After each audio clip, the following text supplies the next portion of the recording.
Right, so for a slow start then. Well, welcome everyone to this IFPO webinar on ethics for the private security officer. My name is Peter Stiernstedt and I am a lecturer in criminology at the University of West London. In my capacity as an academic, I have written quite a few pieces around private security officers and their challenges in various forms, including regulation, which actually sometimes comes quite in friction or in contrast with what may be perceived as the ethical and the moral good. I am also on the advisory board of IFPO UK, which is obviously an organization that takes the various challenges of the private security officers very seriously and wants to address every single angle and explore the nooks and cracks of that profession. To that end, I am joined today with two prominent people that I would let introduce themselves in a bit. It's Professor Mark Button from the University of Portsmouth, and it's also Abby there, who's listed as Mike Hurst, but that's, yeah. Anyway, so I will let you introduce yourself. So over to you, Mark. Yes, good afternoon, everybody. My name is Professor Mark Button. I have well over 25 years now been researching the private security industry. I originally started in this world as an actual security guard when I was a student, so I've got some insights from a practical perspective as well. But I then went on to work for Bruce George, who was a member of Parliament, some of you may know of, who was the kind of inspiration and key advocate in regulation of the private security industry. I moved on from there to academia, where I've been stuck and carried on researching this area, and I've written numerous books and articles around this area. That's probably enough from me. Abby. Hi, I'm Abby Petka, not Mike Hurst, though looks like I'm called Mike Hurst on this screen. For some reason, I'm not sure why, but I definitely am Abby Petka, and I've been around the security industry for the last 35 years. I also started off as a security officer many years ago and worked for major security companies before setting up my own security company some 26 years ago. We're a multi-award winning company, very much about getting the best jobs that we can for our security officers, paying the best rates, giving them best benefits, and making sure their well-being is looked after. Right, thank you very much for that. As always, should you in the audience have any questions, please feel free to pop them in the Q&A or in the chat there, and we will try to address them as they come in and as we go along. Okay, let me get started with a very open and possibly very easy question, but I will give you each an opportunity to, in just a minute or so, to encapsulate whether or not there is an ethical dimension or an ethical challenge for the private security officer, and what that primarily would mean for someone who perhaps wouldn't really immediately see those challenges for a private security officer at the front line. So I will start with Abby for that question. What is the ethical dimension for the private security officer? I think there's quite a few ethical challenges for security officers these days. If we start right at the beginning, our industry is almost split into two. We have two tiers. We have those companies that are professional and do an excellent job, and we have those that I call rogue operators who don't pay their staff wages in the correct manner. We've still got rogue operators paying cash in hand, not giving benefits. So the ethical dilemma for a security officer is, first of all, who do they work for? Do they work for the professional companies? Do they work for unprofessional companies? And then once they've decided on that, then there are lots of other ethical issues that they need to address. The loyalty to their employer, the loyalty to their customer. So there's quite a few, and the list could go on for quite a long time. You've only given me a minute, so I obviously can't cover them all. Mark, any thoughts on the ethical dimension? Yeah, I would agree with Abby on I think that is one of the first key decisions. And then once they've put their uniform on and they're working, I think security guards face potentially a wide range of different types of ethical dilemmas. And we saw only a few weeks ago at the final of the football, the European Championship football, of allegations of security staff and stewards potentially taking bribes to let people in. Security operatives are often forgotten when we talk about bribery as, too low down the pecking order. But I know from my own experience of when I was a security guard, there are opportunities to do potentially, the wrong thing, for money or for other reasons. So there will be lots of situations, I think, where security guards will be put in positions where someone might seek to want to get access to a particular sensitive location or a prestigious location, and they might be offered some kind of favor or some kind of potential benefit to let that person through those gates. So just on a very practical level, I think, and those working will no doubt be able to think of lots of these types of examples where if you are a unethical person, there are lots of potential situations where you could exploit. So as I've only got a minute, I'll end there, but I think that's a very kind of important area. Right, and on that, I would like to open this up to anyone. And I just saw that the instruction is to put all the questions in the Q&A. If there's anyone listening in today, that I'm not in that different time zone, that has an experience or a question or an idea of a situation where we would perhaps be faced as private security officers, frontline primarily, with ethical dilemmas, please put them in there and we will address them. I will begin by putting a small comment on Mark's opening statement there, that there's obviously situations where private security officers are faced with an opportunity to do, as you said, the wrong thing, accepting a bribe and so on. But I think we will try now to explore a few examples or scenarios where the question is whether or not they're doing the right thing and what the right thing is. And I'm going to start with a classic example. There's an example that the well-read viewer will obviously recognize from one of the papers that I've written together with Mark. So there's a bit of a bias here that should be disclosed. But the example nevertheless holds and provides an interesting challenge, if you like.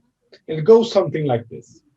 You have a frontline security officer who is at his or her post. I'm going to use his because I'm going to do it from, I guess, my own perspective. So he is positioned at in a fixed location which he cannot leave, and he obviously has duties to maintain security at that particular post. Now there's something happening that beckons his attention just across the street, and we don't have to specify exactly what that is, but that could be a person in need.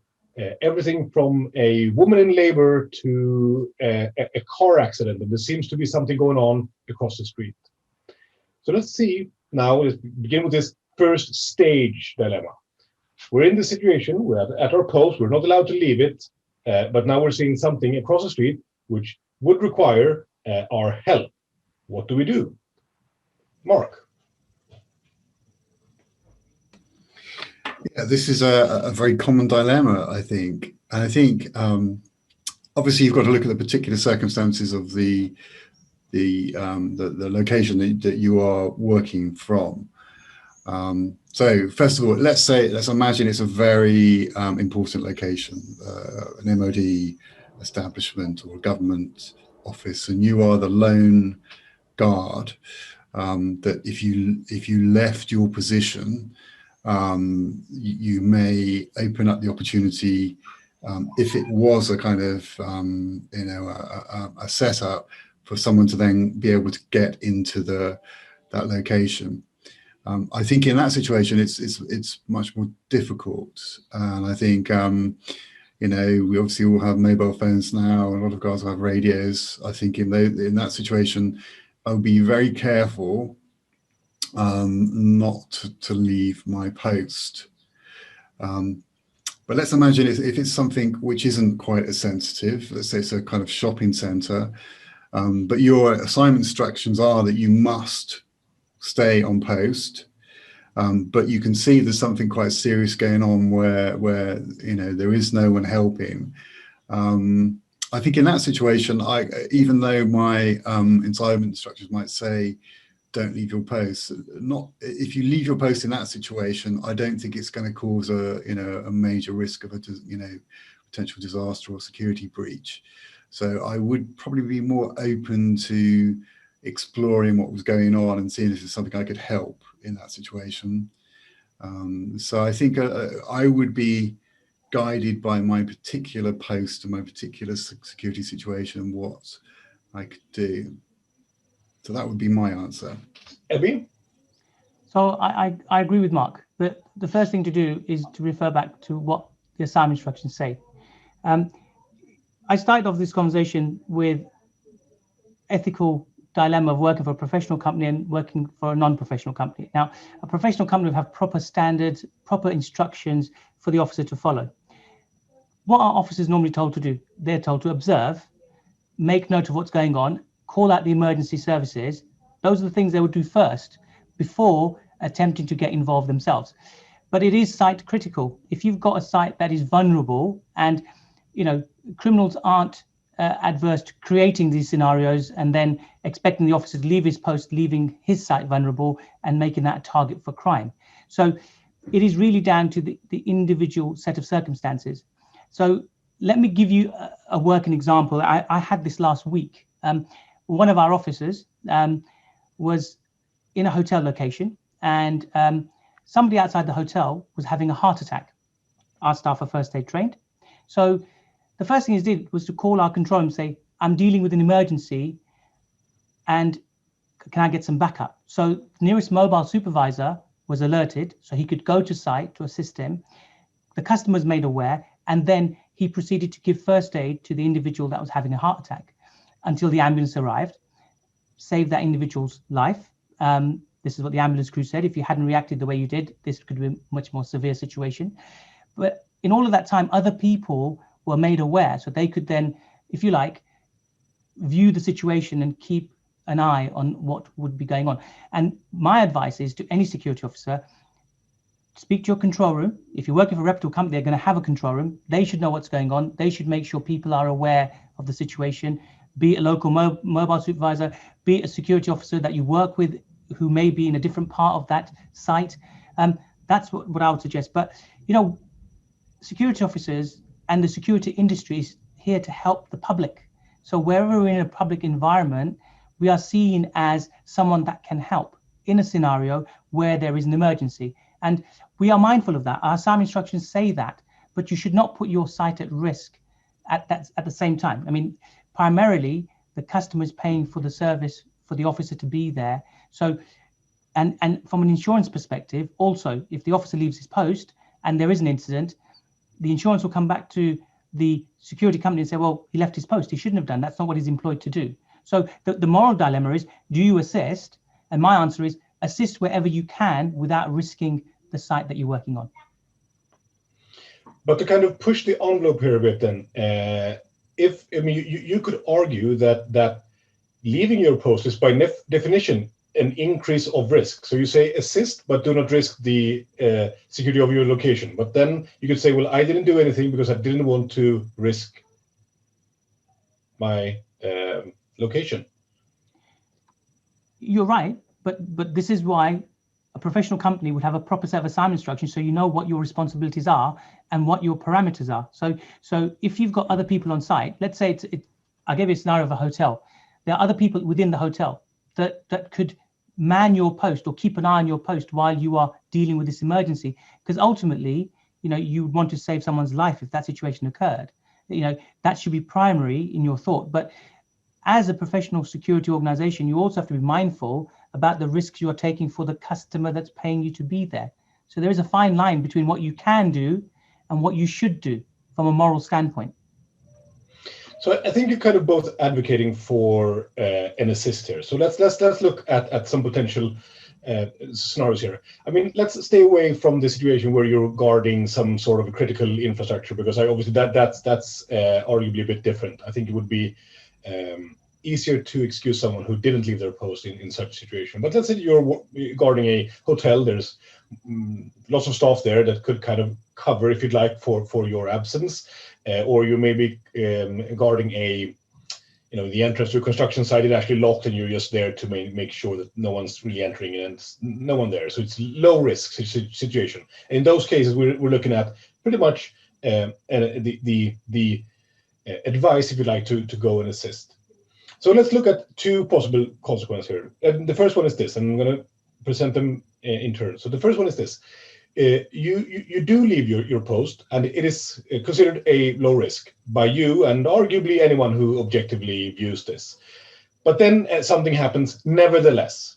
In the construction sites, some kids climb the fence and then gets hurt on some of sharp machinery on the inside. In the hotel scenario, you leave your post, and well, lo and behold, there is someone, there's a theft that you should have perhaps been able to prevent if you were there. Something happens. No need to specify, but something does happen. Now, do you still think that the guard will be able to kind of,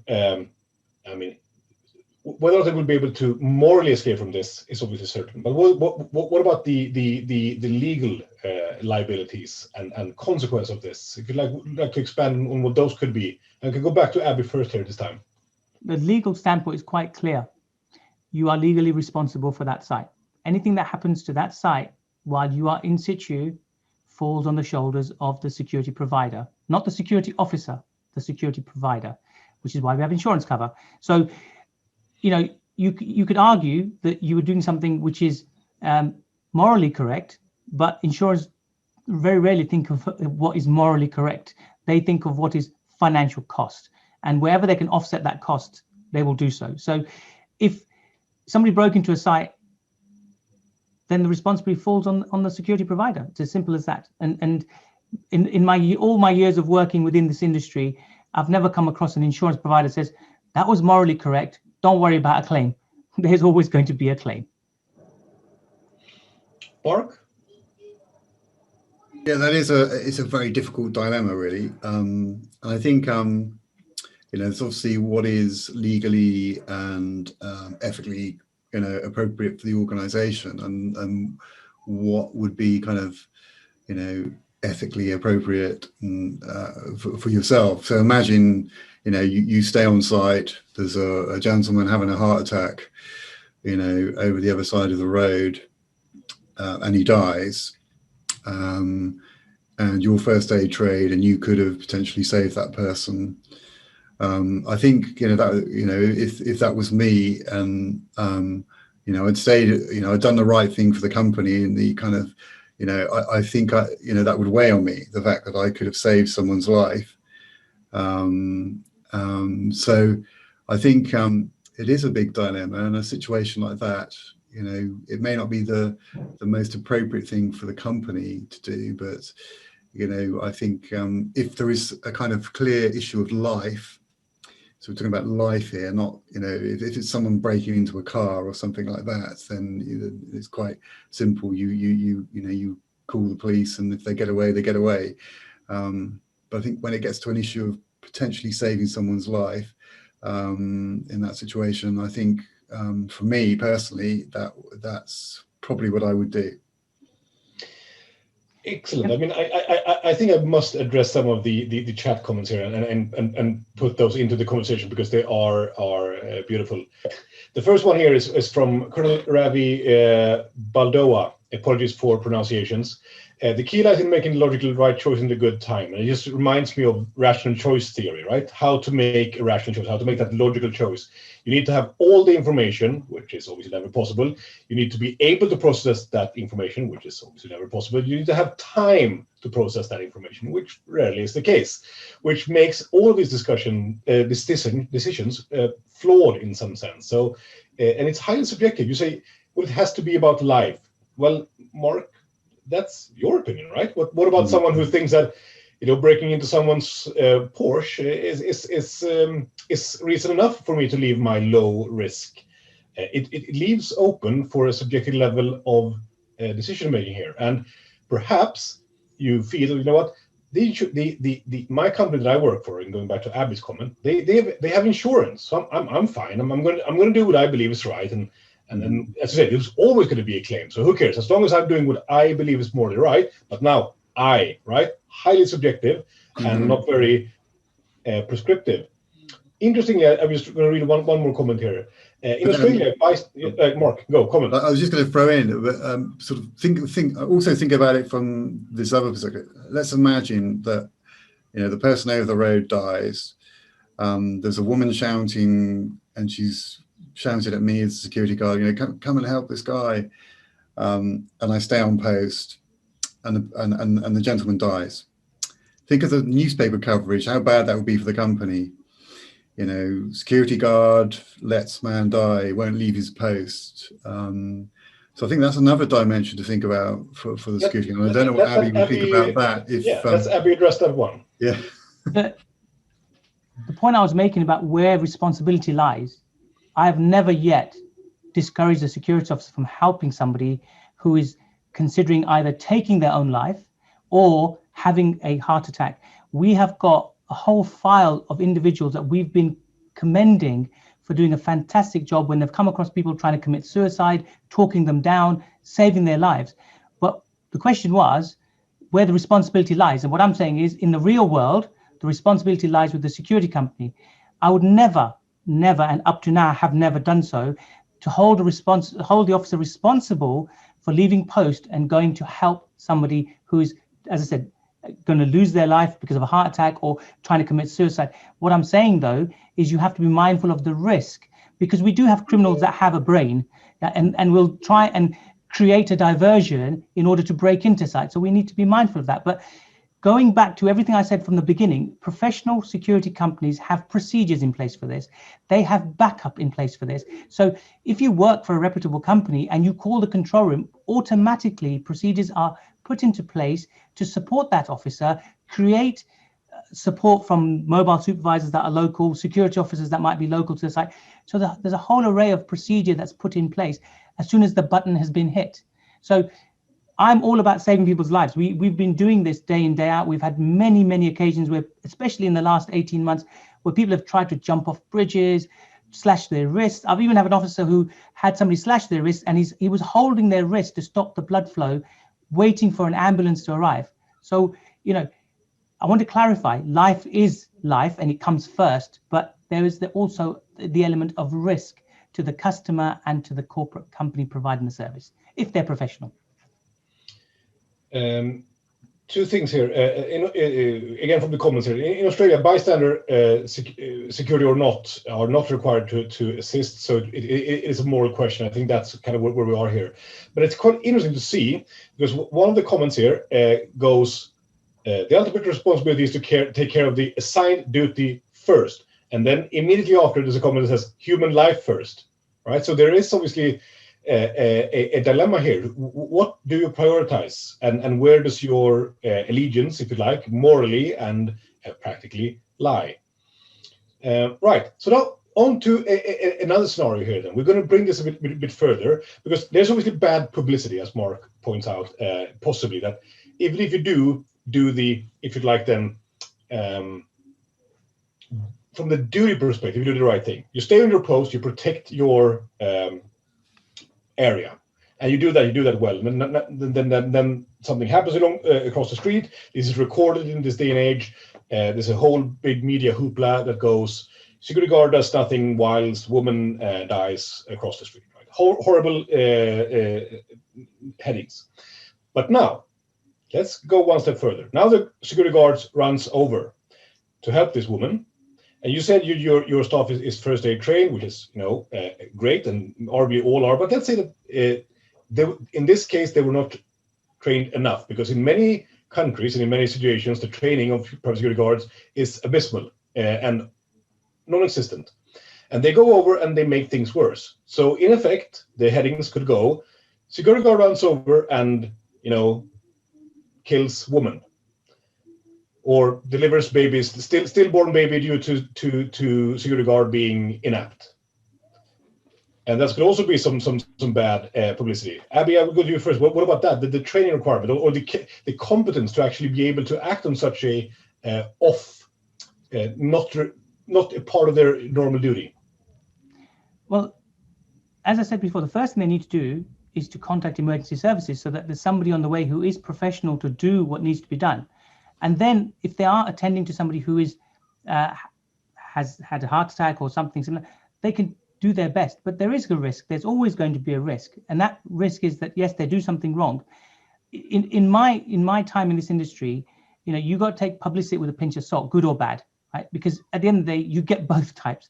As long as you can justify what you've done and why you've done it, that's the more important thing. And if you're talking about someone's life, then that is key. You've got to try and protect life wherever that situation arises. So to me, I would rather have somebody try and attend and do something than do nothing. And then I'll deal with the legal issue at a later stage, or the press issue at a later stage. The first thing has to be priority to save the life of the person that's in that predicament.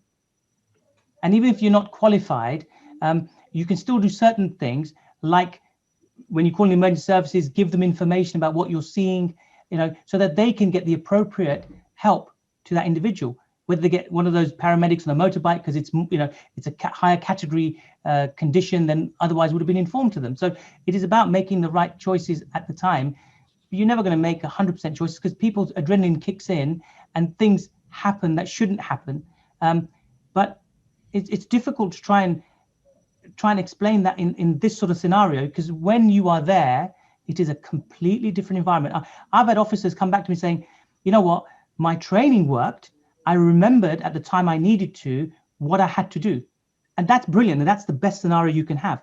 But that's not always the case. You could train people to the hilt and still they wouldn't remember a thing when they're pushed into that scenario because of adrenaline. Mark, your thoughts on the training requirements and that, the competence?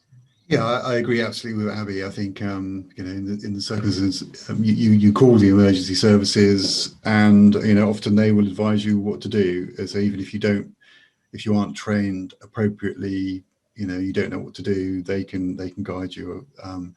But I think you obviously should try and do something to the best of your knowledge and abilities, but ideally with the help and support of someone who does know what they're doing on the other end of the line. But I think it does raise the kind of important issue, and it's very good to hear that Abby's company, his guards are first aid trained, and I think all security guards should be first aid trained. I think they play a very important part in society, and to not have them trained to a suitable standard, I think is a gap. So going back again, add to that then, Peter, that the SIA has taken this on board, and as of later on this year, anyone renewing their license also has to have the first aid training qualification. So that is a good thing in my view, because having a license is one thing, but having the additional qualifications to enhance what you do is primary in my view. Yeah. So I'm just spinning off some comments here in the chat here. To Abby then, do you have this clearly stated in your protocols for your security officers? Do they know this? Is this written out in? Yes, we have this information in the assignment instructions. We also, when we bring people in for their induction training, explain to them what the emergency procedure should be, but there is a whole paragraph in the assignment instructions that they read and sign to say that they understand them. But you know what? When these situations occur, sometimes you don't remember all this stuff, okay? So the first thing they should do is call the control room and advise the controller of what's happening so he can start actioning the processes that need to be put in place, to safeguard the individual, because obviously we have a duty of care to the individual that we employ, and also to the member of public and the customer also. So, all right. Yes, I mean, here's the situation. I mean, there's another thing from the comments here. And this brings me to the third scenario. We have now had the if you like, the benign situation where the security officer either stays and something bad happens across the street, or they go out and they make things worse, and that's fine. But now let's say in the scenario that they're actually lured out, that this, as we said, we have a thinking adversary that is creating a situation which is where there's an obvious moral choice, if you like, for the security officer. A woman in dire need seems to be, and let's go a bit, of color hesitancy, even an attractive woman and with some children and all those type of things that ticks the boxes of a security officer, that there's an obvious moral choice to be made. They go out, but it's a ruse, right? Is this something that you think happens? And if it does, how should we protect ourselves against that risk then, if you are all advocating for assisting? Well, yeah, it happens all the time. There's the famous example of Batman and Robin getting on Buckingham Palace, the Fathers for Justice campaigners, and they created a diversion, which sucked. And these weren't security guards, these were police officers. They sucked them away so they could then get their ladders up and climb on ultimately to the balcony of Buckingham Palace. So it is a very common tactic used by criminals, terrorists, etc., and one that security officers need to be very careful about. That what's happening in front of them maybe a ruse to distract them or move them off post so that some other kind of negative action can occur. So ultimately comes back to what Abby's been saying, the importance of training. Good quality companies and guards go through these scenarios with operatives, perhaps even simulate them, and get them to a standard such that they can hopefully recognize these situations and respond accordingly. But is such training feasible, Abby? Is that the way to go, to have those simulations and that type of training? It has to be feasible. It has to be feasible because, at the very outset of this conversation, I talked about two-tier system, and it's a two-tier system we need to rectify, because what we have is security officers that are trained well, and then security officers that are trained to a substandard, because it's all about the charge rate, the pay rate, and the margin. Okay, and we as an industry need to get away from that. We need to have a level playing field for all of our security officers to be trained at the same level, providing a same quality of service to the customer. And then the customer is then determined by price, i.e. going to the supplier that is either giving them the best price or giving them the best package. But the security officer shouldn't be part of that process. They should all be, and I'll give you an example, London living wage. Okay, we have lots of contracts in London. Our staff, wherever possible, wherever we can negotiate with customers, we pay London living wage. So therefore, there's a level playing field for the officers in that area. That doesn't happen. We have, and I'll give you another example. I came across this week. Some of the larger security companies in this country are subcontracting their work, and it gets subcontracted not once, not twice, not 3 times, but 4 times down the line. The person at the end of that line is then being offered cash in hand payments to work on a site. Okay. Now, first of all, they've been paid below minimum wage, and second, they're being paid cash in hand. What motivation is there for that officer to be committed to the job that he or she is doing? There is none. And there's no support for that officer, because a lot of these companies don't have control rooms, don't have supervisors, don't have investment in training. So we need to look at our whole industry and sort out the fundamental problems of our industry, and then talk about the specifics of training on level playing field. I think that's an excellent point, but that point actually highlights. I see a dilemma here.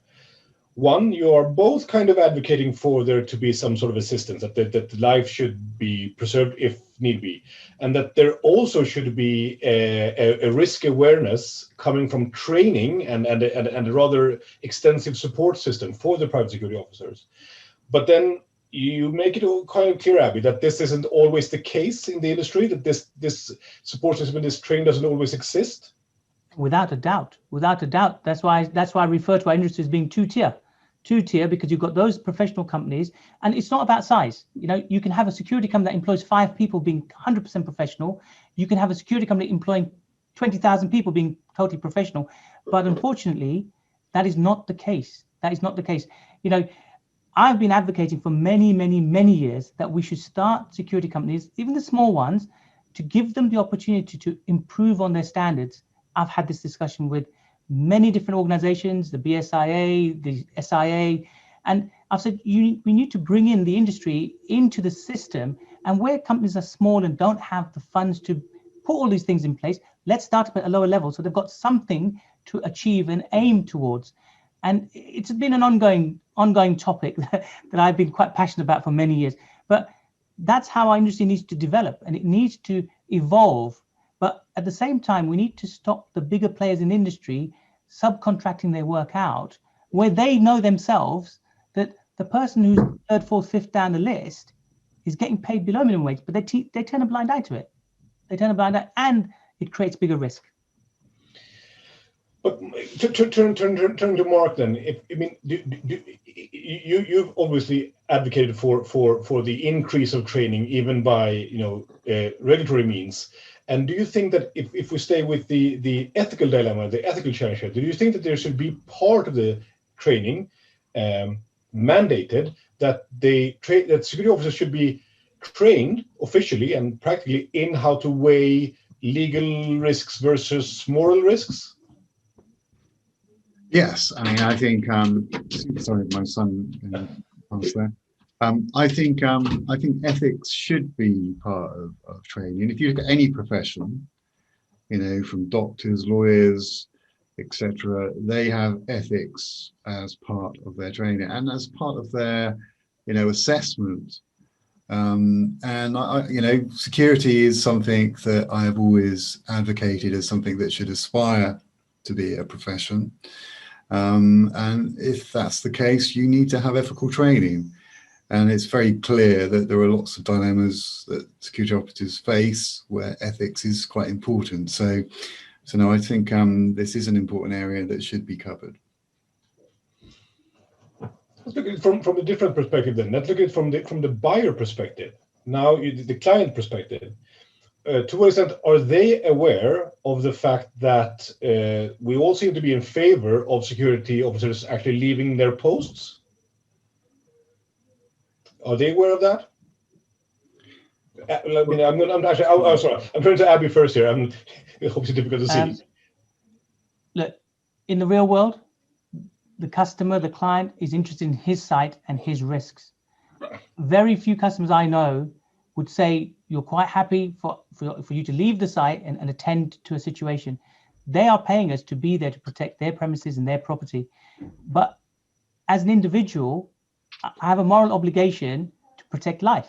So what I'm saying is that if it was a genuine situation and not somebody trying to create a diversion, then we should protect life and we will deal with the consequences after the situation. Now, what I've said before, and I'm repeating myself, if it's done properly, if there's proper support in place, then the risk is minimized because the control room puts certain procedures in place to protect the site that the officer is working on and protect the individual as well while they are attending to this. So it's not just about the individual leaving post and going off and dealing with the situation. It's about the individual being protected by the control room for the company he works for, this mobile supervisor. There's a whole array of management supervision structure that should be in place. And if it is in place, it minimizes the risks, both for the customer and the individual officer. So follow-up question there, Abby, really quick. Just, do you think a client should be able to stipulate that the security guard can, under no circumstances, leave that premise? I mean, no matter what. Yes, they can, and it becomes a legal requirement because it's in a contract that's been signed by both parties to say that this is what we understand our job role to be on your premises. So a customer can. I mean, I may have a moral issue, but at the end of the day, if the customer is paying for a service, they need to be provided with that service. And ultimately, the assignment instructions are the document that is signed by the security officer, the providing company, and the customer to say that these are the instructions that we've given, and we all understand what the roles and responsibilities of these officers are. So if they want to put an instruction that says, you do not leave my premises for any reason, they are quite within their rights to do so. And legally, we are obliged to provide that. Mark, what do you think about contracting away moral obligations? What do you mean by that, Peter? So, I mean, if I push this to its limits, right? So there's a person an inch away from your feet, but across a very particular line, right, in the sand, This is where your jurisdiction ends, and you have a very clear contract that says you are not allowed to act here. So you stand and watch them suffer. Is that something you think should this even be allowed? Well, I think it goes back to what I said earlier. I think if it is a kind of life or death issue, I think personally, morally, myself, and it was very clear to me in my observations, that this person would potentially die without me potentially helping them, then I would inform the control room. And I would say, there's a person dying in front of me. They seriously need my help. You need to get support here ASAP. And I would break the contract, to save life. But I think there's a difference between another kind of scenario which is not life threatening, a criminal incident occurring, a scuffle, a fight, those types of things, they're in a different category. I think protecting life is the most important. Right. Can I just add?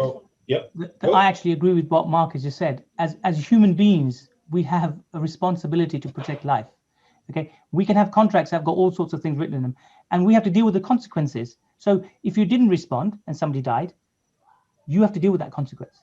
And equally, if a customer's premise got broken into, we have to deal with that consequence. Yes, we have insurance cover. Yes, our insurance company will go ballistic for us breaking our contract. But if I was a security officer and I was in that predicament, and I weighed up the risk that this was not a diversion and a genuine situation, I would provide help to the individual that needed it.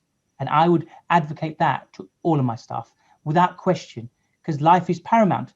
And bricks and mortar can be replaced. So to me, as a human being, I totally agree with what Mark is saying. We have to put life first. Can you just sum up what you're saying here, that in a few steps here, that we are kind of advocating for there to be some sort of assistance. I think that's the key here. That's the bottom line from both of you. It does, however, require two things. As I listen, it requires a certain amount of training and competence in actually being able to act and make those risks assessments. And once you've made the assessment, to be able to act correctly and efficiently. That's one thing. The second thing would be that there also seems to be a quite clear need for there to be a organizational structure to support you as a private security officer. And I think that, interestingly, both those 2 points that seems to be crucial for this to actually work are often lacking. And any comments on how to rectify that? The fact that there isn't perhaps enough training to make those risk assessments and to act correctly, and that many companies actually don't have that support that you mentioned, Abby. You can go first. How do we rectify these issues? Look, there is lots of new technology that's available that is very cost effective in providing some of the support that we're talking about. We, as a company, provide an app, and on that app, it's like an aid memoir. So if you are in a situation where you have fire, flood, terrorist activity, emergencies like you've mentioned, basic first aid, they can click the app and it will give them pointers on what they need to do to safeguard themselves, the customer, members of the public. So that's using technology. So there are ways that things can be done at a reasonable cost. Okay, so it can be rolled out by all security companies, no matter how big or small. And I think there are other things that can be done too. So it's not all about having people come into classroom, having them trained up at high expense. There are other ways to do this. And technology has proven, certainly in the last 18 months, when we've all been sitting at home because of COVID, that technology works really, really well. And I advocate technology because it's A, cost effective, and B, easier to implement this sort of training than bringing people into a classroom scenario. Mark? Yeah, I would agree with Abby. I think there's a role for training, there's a role for technology, and we're doing this seminar online. There are so many ways now you can deliver training and simulations, etc., that we've learnt in the last 18 months. But regarding your point on infrastructure and minimum standards there, I think that is an important issue. And obviously, I know this is an international audience and kind of the focus on, obviously, we're from the UK. And I think, you know, one of the gaps is the lack of compulsory licensing of companies and some of the standards you could put in place there to get rid of, you know, some of these sharper operators that don't have much of an infrastructure. You know, and ideally, I would like to see some compulsory licensing of companies with minimum standards, but in such a way that it doesn't wipe out, you know, the opportunities for people to come into this market. It's kind of like a graduated set of standards, but it at least, at the very least, stops those sharp operators that don't have any kind of support and infrastructure. I think that's an important gap in our regulatory system. Abby, I mean, from your perspective of actually having owning and running a security company, would you welcome such regulation? Yeah, I agree with Mark. I mean, I've been an advocate of having mandatory ACS in the UK for many years. I mean, and I've had discussions with the SIA about starting it at a lower level so that it captures the people that haven't got the infrastructure, haven't got the funds to be at the level. Because you know what, being ACS is not cheap. We pay thousands, tens of thousands of pounds every year to be ACS, to have the SI come out and audit us, to prove that we are good quality companies, and not all companies can afford that. And I fully appreciate that. And I have suggested to the SIA that they should look at maybe a bronze, silver, gold type of setup where people can come in at the bronze level, at a much lower level, less regulation, less cost, and build up as their businesses grow into silver, gold, and platinum, if that's how they want to do it. You know, the SIA is governed by the Home Office. The Home Office doesn't have the parliamentary time to make changes in order for this to happen. But I do know that through secondary legislation, there are changes that can be made by the Security Industry Authority to bring some of this stuff in. And I've had discussions with them about that. So let's turn around then. We obviously seem to be kind of in favor of increasing regulation and kind of driving it that way, but it could be different tiers. But what if we would drive it from again, from the buyer perspective, from the client perspective? What if they said, I want to have guards that are trained in a certain way, that have an oversight that perhaps, you know, mimics some sort of regulatory framework, but that's a demand coming from the buyers? Abby, how would you think about that? We have that now. We have buyers that will say to us, we want to know what your ACS score is. We want to know that you're ACS. We want to know that you're NSI Gold. And these are all standards within the industry that are obtainable by most security companies, because it's not determined by size, it's determined by quality. So this is already happening. However, there are lots and lots of buyers that don't have the information, expertise to know these different types of registration, and therefore don't ask for them. And unfortunately, in our industry, we are still governed by price. So a lot of buyers will still go for the cheapest option without understanding the risks. And I've come across customers, potential customers, that have gone for cheapest option. I've said, do you understand what you've bought? Do you know what the risks are to what you're doing? And they don't understand the risks. Because if you, for argument's sake, if you had a security officer being paid cash in hand, who's insured the officer to be on site? The company can't get insurance cover. If they're self-employed, yes, they can get their own insurance cover, but it's so expensive as an individual to get. Why would you? Why would you get it? You know, you're not going to pay thousands of pounds to insure yourself. You know, so there are risks within the industry, and it's educating the buyers that we need to be doing, as well as educating the security officers, because some of the security officers don't understand, you know, working for a security company that's paying them cash in hand, what are you losing? Cash in hand, you don't get your holidays, you don't get your sick pay, you don't get your pension. These are benefits you lose out on when there is actually no excuse to work for these sorts of companies, unless you have something to hide, obviously.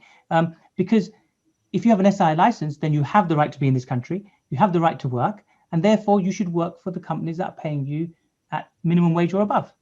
Why would you want to work for somebody paying you less than that? Mark, any comments on that?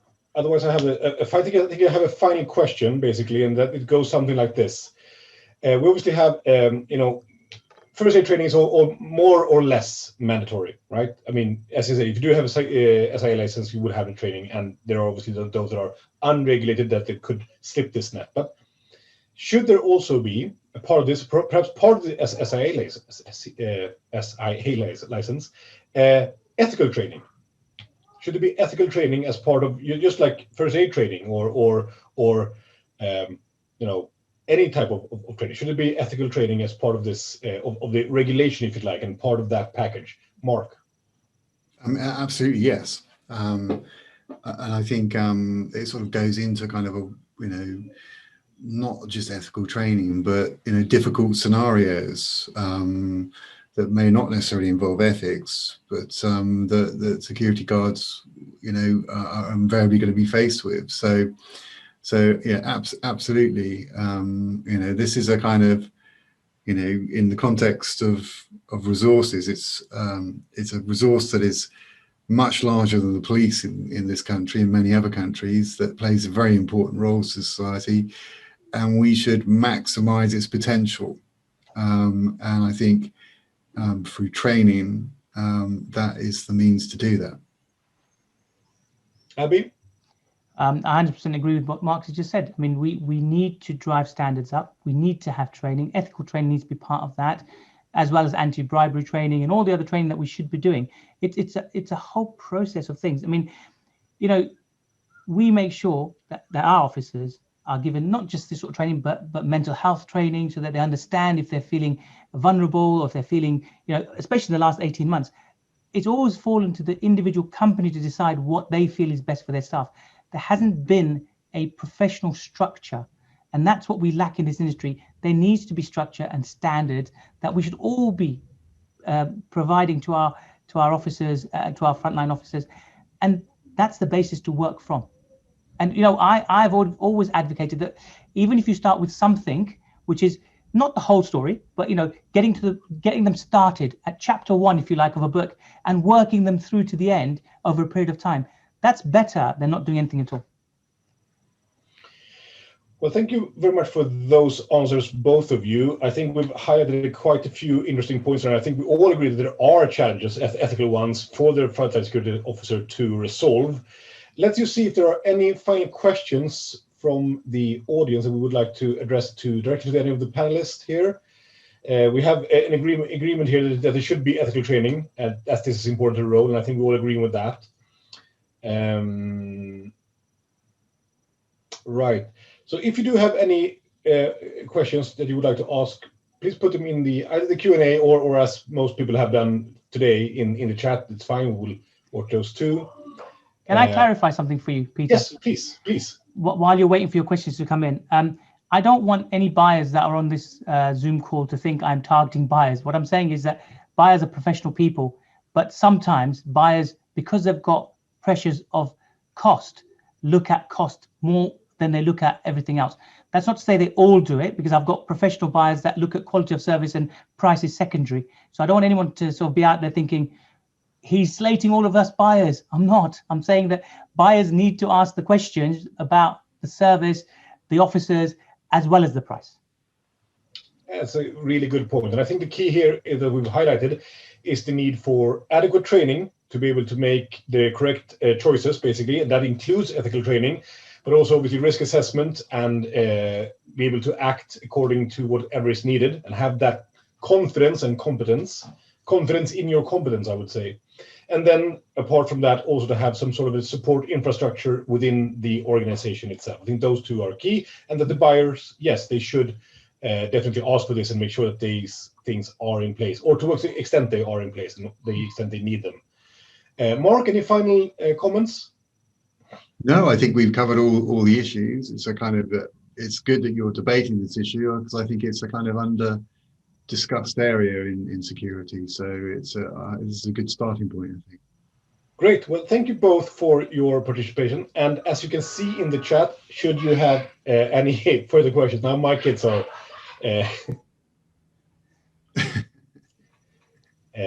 if you have any further questions that you would like to ask, that you can kind of think of the second that we shut down this session, you just email those to hello@ifpo.uk, and we will continue this discussion offline. You also have our contact information available if you'd like to send us any emails directly or questions, and we will be happy to continue the conversations. And with that, I thank you all for attending, particularly the participants and obviously everyone in the audience, and have a beautiful day in the heat if you're in the UK. Thank you.